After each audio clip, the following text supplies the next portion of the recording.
Hello, नमस्कार. Shri Swami Samarth. Good morning friends. तर आज आहे मकर संक्रांत. तर सर्वप्रथम तुम्हाला मकर संक्रांतीच्या खूप खूप शुभेच्छा.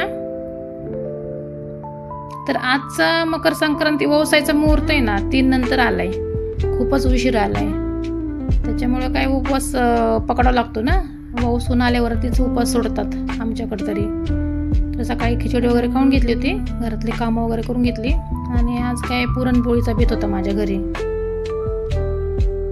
तर ह्या संक्रांतीला तर आमची इथं पुरणपोळीच असते जास्त करून.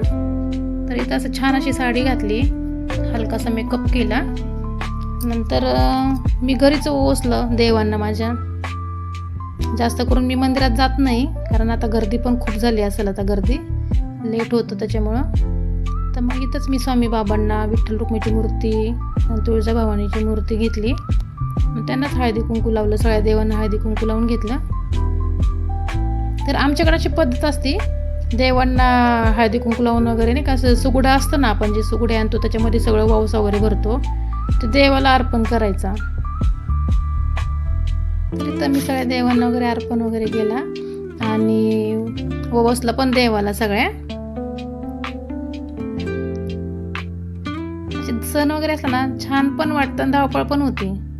पण ही जी आपली रूढी परंपरा जी असते ना, ती आपल्याला सोबत घेऊन चालायची असती. तर सगळ्यांची पद्धत वेगवेगळी असती. सगळं व्यवसायाची जेवढे लोक तेवढे परंपरा रूढी वेगवेगळे असतात. असो, आपापली पद्धत आपण जपायची.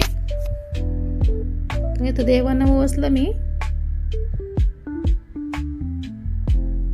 त्यानंतर मग तुळशीला पण ओवासून घेतलं. इथं एक वाण तुळशीला पण ठेवलं इथं मग मी. तर पिहू स्कूलला गेली होती, तर माझे मीच व्हिडिओ घेतले.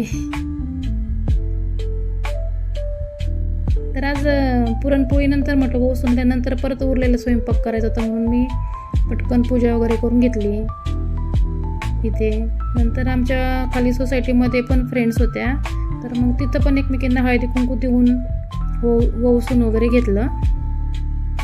तसं सणावाराला छान वाटतं, एकत्र भेट पण होती सगळ्या फ्रेंड्सची वगैरे.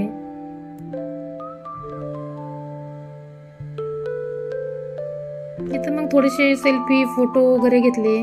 कसं आता लेडीज म्हणल्यावरती फोटो सेल्फी, असं साड्या छान छान घातल्यावरती, तर थोडे रील बनवले, फोटो काढले. तर असा मिनी ब्लॉग होता माझा. तर भेटून नंतर ब्लॉग